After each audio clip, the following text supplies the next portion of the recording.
Baik, bismillahirrahmanirrahim. Assalamualaikum warahmatullahi wabarakatuh. Nah, pada kesempatan kali ini di SP pertemuan kedua tentang mata kuliah sistem basis data, saya akan menjelaskan tentang model IR dan lingkungan basis data. Nah, apa itu konsep model IR?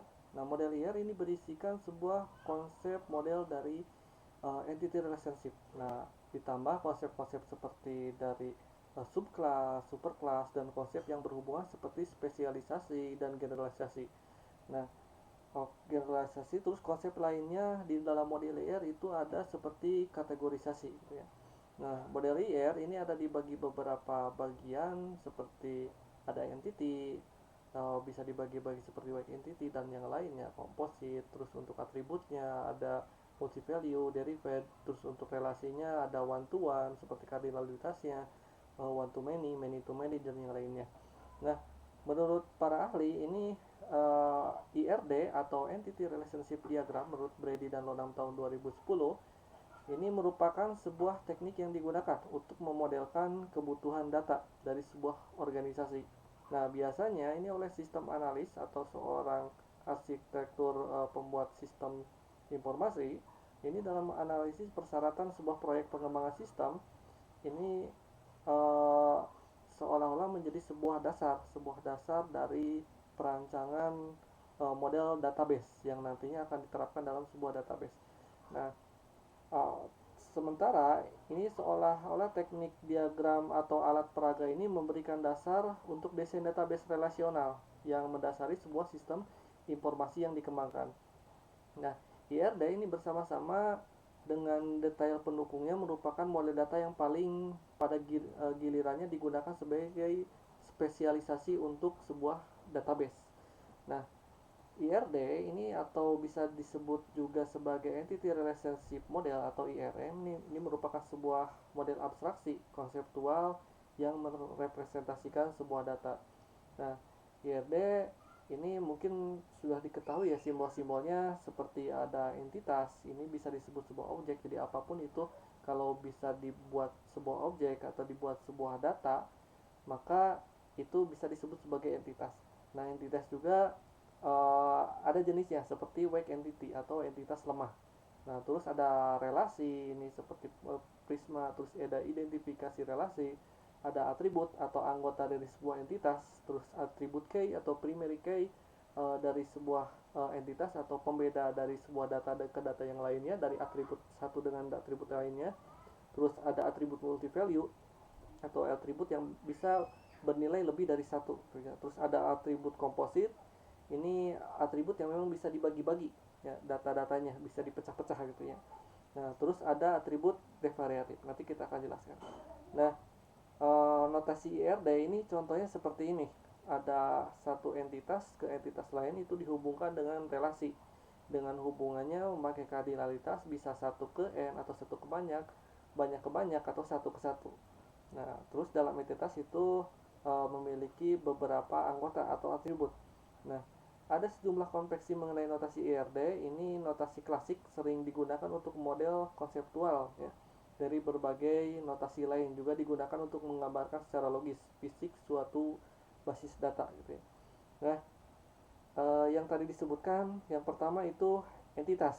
Nah, entitas yang tadi ini menurut para ahli pada pos sebelumnya basis data telah dijelaskan sedikit tentang pengertian entitas, yaitu suatu objek yang tadi objek dapat dibedakan menjadi dari satu dan yang lainnya dan dapat diwujudkan dalam basis data. Nah, pengertian lain menurut Brady dan Lonam ini entitas adalah objek yang menarik di bidang organisasi dan dapat dimodelkan dan dapat dijadikan sebuah data. Nah, contohnya ada seperti entitas mahasiswa. Maka entitas mahasiswa itu atributnya seperti NPM sebagai primary key-nya, ada nama, ada alamat, terus nomor telepon, tanggal lahir dan yang lainnya ya. Terus ada kartu anggota perpustakaan, ada buku dan itu bisa dijadikan sebuah database dan memiliki beberapa atribut. Nah, terus hubungan dari satu entitas ke entitas lain itu bisa disebut sebagai sebuah relasi, dihubungkan oleh sebuah relasi. Nah, suatu hubungan antara dua jenis entitas maka direpresentasikan dengan garis lurus menghubungkan dua jenis entitas. Jadi tidak boleh entitas satu dengan entitas lain dihubungkan tanpa pakai relasi, harus ada relasinya. Jadi antara satu database penggambaran ke database yang lain dalam IRD itu harus ada penghubung, yaitu relasi. Nah, contohnya tadi database mahasiswa dengan atau entitas mahasiswa dengan entitas kartu anggota perpustakaan atau data hobi, maka dihubungkan itu dengan memiliki. Bisa disebut sebagai dihubungkan mahasiswa memiliki hobi atau mahasiswa memiliki kartu anggota perpustakaan. Nah, terus ada atribut key. Nah, atribut key ini bisa disebut sebagai uh, primary key atau pembeda, ya, pembeda.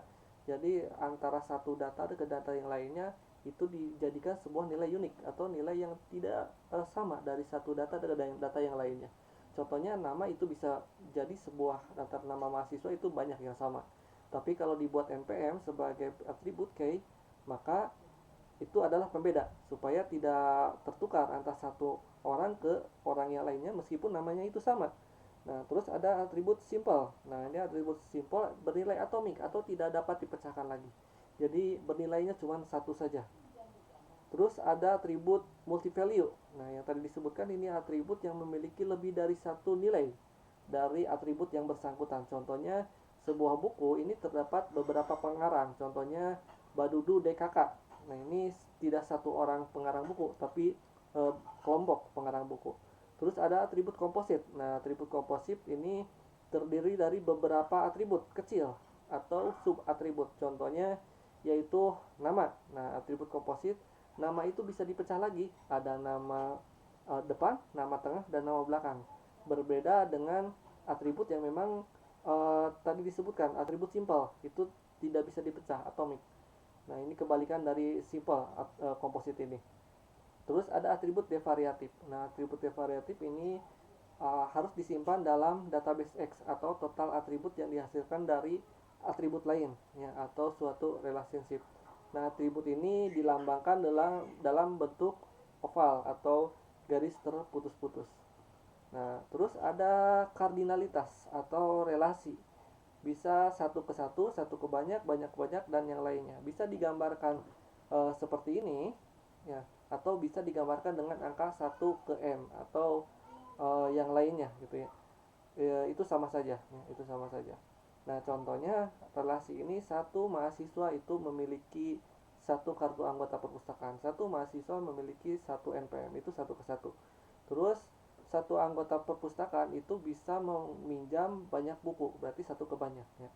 Itu tergantung hubungannya. Atau satu dosen mengajar banyak mahasiswa, berarti itu satu ke banyak. Nah, terus contoh kasus ini seperti pendaftaran yang tadi, pendaftaran dalam kartu anggota perpustakaan. Nah, contohnya di dalam sebuah perpustakaan itu kita akan mendaftar, tapi ketika mendaftar maka kita harus mempunyai kartu anggota perpustakaan. Maka ketika dilihat perpustakaan tersebut itu membutuhkan data apa saja, entitasnya apa saja, objeknya apa saja, ya. Maka entitasnya itu bisa dijadikan sebuah contoh entitas mahasiswa. Mahasiswa itu bisa dijadikan sebuah entitas. Terus kartu anggota perpustakaan itu juga bisa. Judul buku juga bisa. Maka ketika sudah diketahui entitasnya, tinggal kita kembangkan apa saja atributnya, apa anggota dari entitas tersebut. Contoh mahasiswa itu ada npm, alamat, nama, dan sebagainya, ya. Itu hampir sama seperti anggota perpustakaan, KAP, kartu anggota perpustakaan, datanya hampir sama. Nah, terus buku, atributnya apa saja? Atributnya seperti nomor buku, judul buku, pengarang, tahun, penerbit, dan yang lainnya, gitu ya. Maka relasi dari 3 jenis entitas ini antara mahasiswa ke kartu anggota, yaitu bisa kira-kira hubungannya apa? Meminjamkah, mendaftarkah, atau apakah, gitu ya. Terus dari kartu anggota ke buku itu apa, gitu ya, dipinjam, daftar, atau yang apa. Nah, ketika digambarkan maka akan seperti ini. Nah, ini mahasiswa, entitas mahasiswa mendaftar kartu anggota perpustakaan, ya. Untuk memiliki kartu anggota perpustakaan maka mahasiswa ini harus mendaftar. Kardinalitasnya yaitu satu ke satu. Satu mahasiswa memiliki satu kartu anggota perpustakaan. Nah, mahasiswa atributnya apa saja? Ada nomor mahasiswa, ada nama mahasiswa. Maka yang tadi disebutkan ini bisa dipecah. Ada nama depan, nama tengah, nama belakang. Terus ada alamat mahasiswa. Terus kartu anggota perpustakaan, datanya itu bisa mengambil dari data mahasiswa, ini hampir sama, nomor mahasiswa, nama mahasiswa, alamat mahasiswa ya. Tapi tidak semua data yang memang digunakan gitu ya, cuma beberapa hal. Nah, terus ketika menjadi sebuah anggota perpustakaan, maka mahasiswa ini dapat meminjam sebuah buku ya, maka hubungannya, relasinya satu ke banyak, satu anggota perpustakaan bisa meminjam banyak banyak buku. Nah, dalam atribut database buku ini memiliki tahun penerbit, terus penerbit, nomor buku sebagai primary key, dan judul buku. Nah, ini ada multi value. Multi value maksud di sini satu buku entitasnya ini relasinya ditulis oleh banyak pengarang gitu ya. Maka bisa digambarkan menjadi seperti ini ya.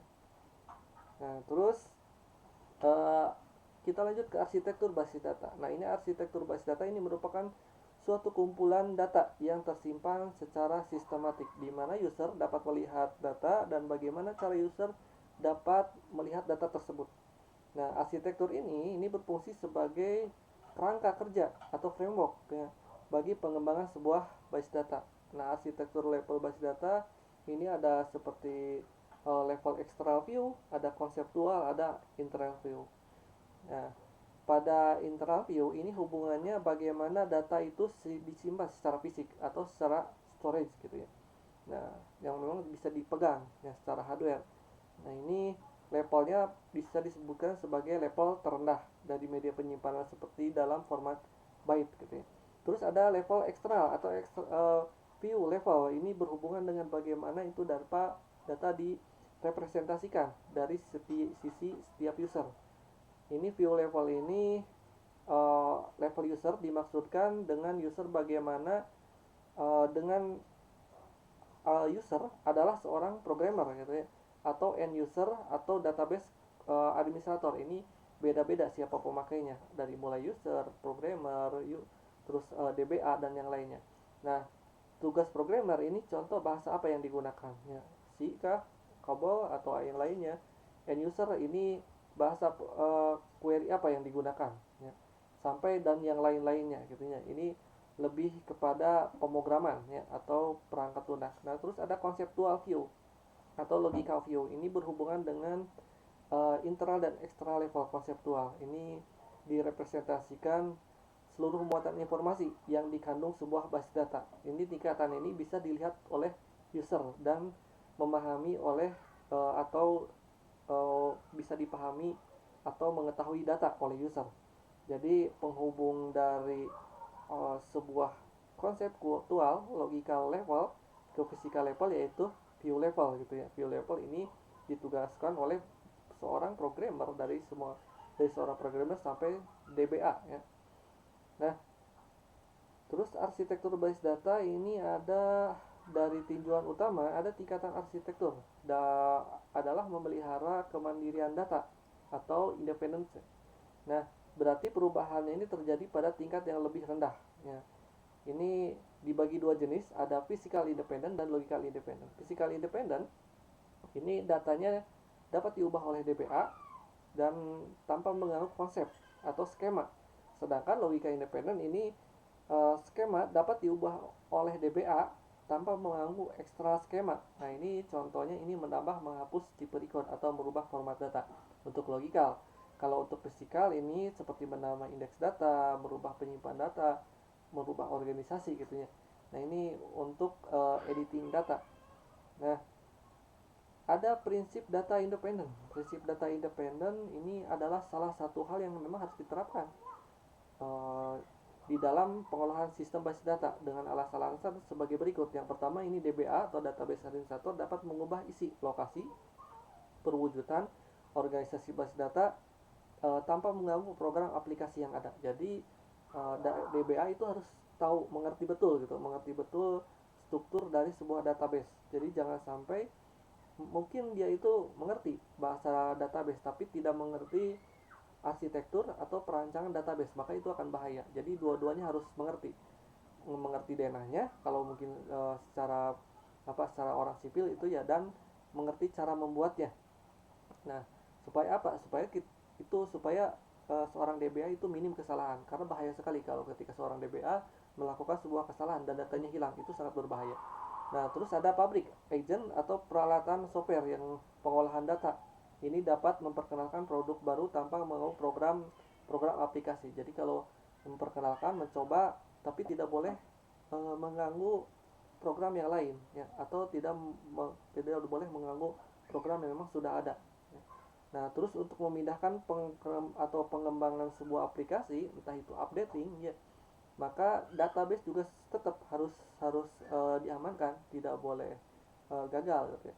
Nah, terus memberikan fasilitas pengontrolan data terpusat atau mapping transformasi. Nah, konsep DBMS ini, software yang tergolong dalam DBMS ini banyak sekali ya, seperti Microsoft SQL, MySQL, Oracle, Microsoft Access, dan yang lainnya. Ini komponen DBMS ya, atau Database Management System.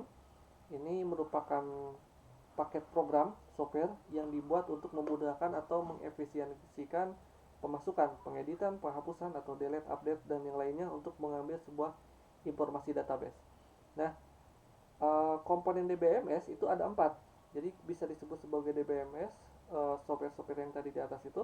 Maka yang pertama, DBMS itu harus dapat berdiri dengan beberapa hal atau beberapa komponen ini, ya. Yang pertama, komponen perangkat keras, ya. Ini merupakan komponen bagian dalam seperti prosesor, memori, hard disk, yang memang secara fisik. Terus ada komponen basis data. Nah, ini basis data ini seperti memiliki beberapa basis data. Setiap basis data berisi sejumlah objek basis data, berisi tabel, terus dan yang lainnya. Terus ada perangkat lunak. Nah, perangkat lunak yang tadi disebutkan, atau database yang mengolah perangkat lunak atau DBMS-nya. Bisa MySQL, SQL, Oracle, dan yang lainnya. Nah, terus apa itu arsitektur basis data atau prinsip independen data?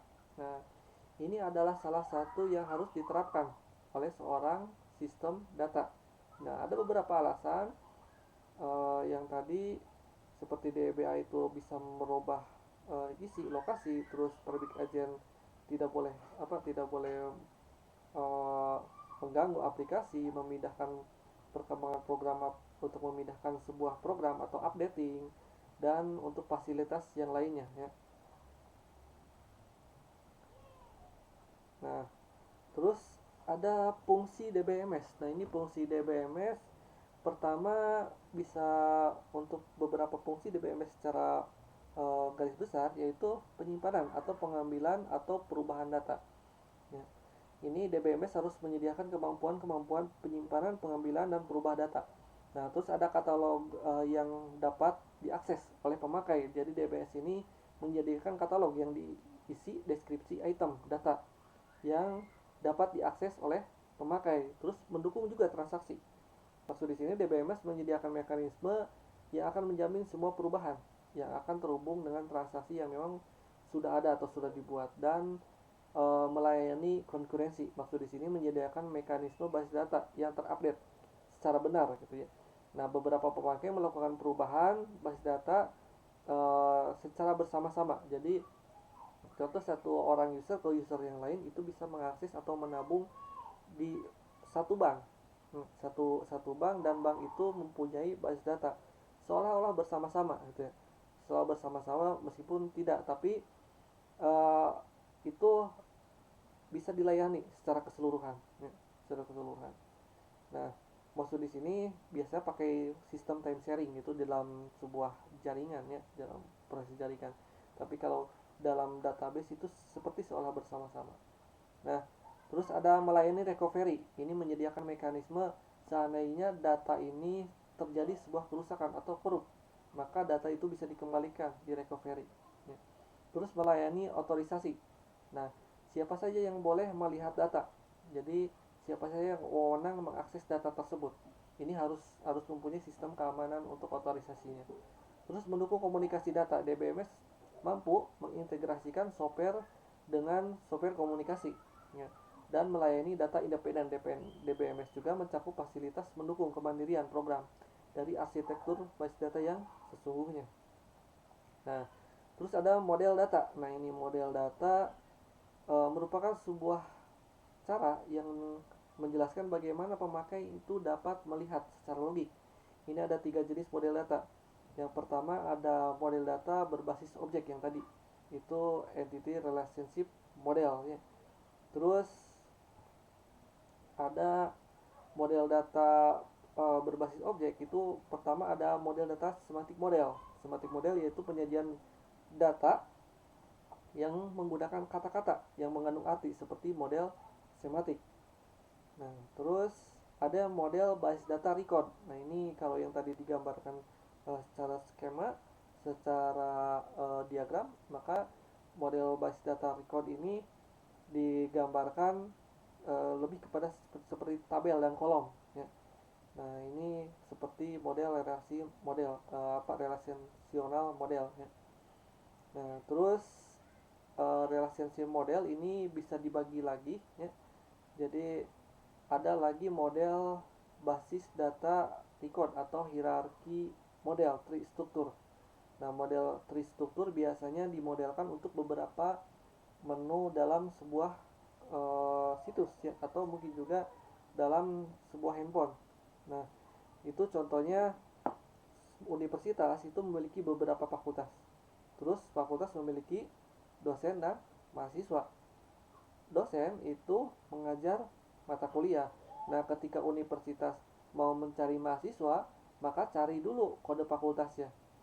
Maka ketika dicari kode fakultasnya, siapa mahasiswanya gitu ya. Itu secara hierarki. Jadi tidak usah mencari di seluruh fakultas, cukup difilter saja. Nah, itu memudahkan untuk proses hierarki. Nah, hierarki model terstruktur ya. Jadi ada istilah children, ada istilah parent. Nah, terus ada model network flag struktur. Ini kalau yang tadi hierarki itu hubungannya satu ke satu. Ya, jadi boleh boleh satu, dan yang parent itu bisa berhubungan bisa lebih dari satu. Tapi child itu tidak bisa berhubungan lebih dari satu parent. Ya. Nah, beda lagi dengan network model. Kalau network model ini bisa dua-duanya, jadi bebas ya. Bisa parentnya bisa dua atau childnya bisa dua. Nah, jadi tidak secara hierarki. Pengaksesannya itu bisa bisa lebih teracak gitu ya. Nah, ini hampir sama seperti hierarki, cuman perbedaannya bisa mengakses lebih dari satu proses. Nah, terus ada model data berbasis fisik. Mana model data berbasis fisik ini menguraikan data tingkatan internal kepada pemakai. Nah, ini digunakan atau dijelaskan kepada pemakai bagaimana data atau basis data disimpan atau penyimpanan secara fisik atau berorientasi kepada mesin. Yaitu ada dua model, yaitu unifying model dan frame memory. Nah, terus ada lagi ini yang lain seperti data dictionary. Nah, di beberapa tugas akhir kadang-kadang ada beberapa, terutama kalau seandainya menggunakan basis data berbasis DFD. Nah, basis data dictionary atau kamus data itu sering digunakan dalam tugas akhir. Itu untuk penggambaran basis data ya, basis data. Nah, ini data dictionary atau kamus data ini sebuah sistem data kamus adalah katalog fakta data atau kebutuhan informasi dari sebuah informasi. Nah, dengan data dictionary ini analisis sistem dapat mendefinisikan data mengalir ke sistem dengan lengkap dengan tahapan analisis seperti sistem ya.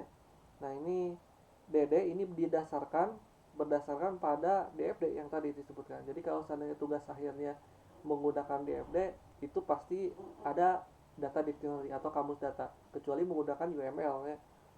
Nah, terus data dictionary ini ada beberapa hal dalam data dictionary harus dicerminkan dengan keterangan dengan data-data yang dicatat untuk dimaksud untuk keperluan ini. Maka data DD ini harus membuat hal-hal berikut. Pertama, ada nama arus data. Nama arus data ini didasarkan pada data yang mengalir pada DFD.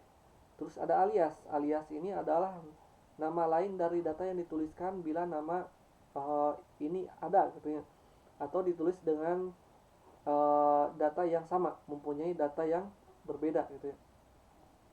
Nah, contohnya untuk data dictionary ini seperti ini simbol-simbolnya.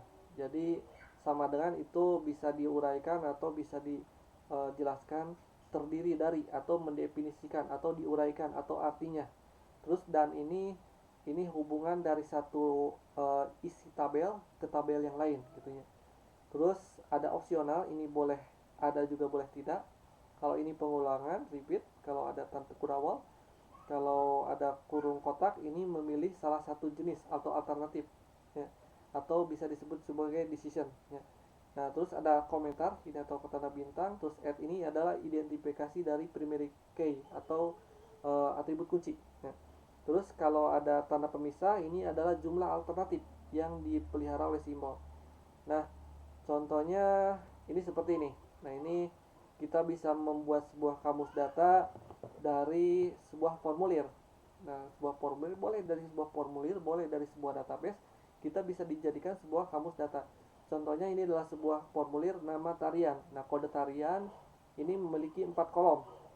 Maka ketika dibuat kode tarian itu otomatis itu adalah kodenya sebuah primary key.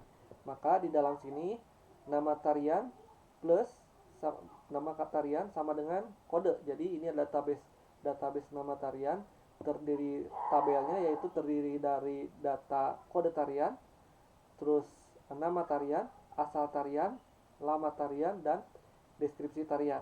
Nah, kode tarian ini menjadi sebuah primary key, maka kategori tari plus nomor urut tari. Maksud di sini ada 4 ya. 4 di sini yaitu kategori tari terdiri dari 2 digit. 2 digit yang ini yaitu terdiri dari A sampai Z, jadi berupa huruf. Dan nomor urut kedua 2 digit kedua yaitu berisi numerik ya. Numerik yaitu 00 sampai 99. Nah, terus ada nama tarian. Nama tarian ini kolomnya jumlahnya ada 20. Maka nama tarian titik 2 karakternya panjangnya yaitu 20.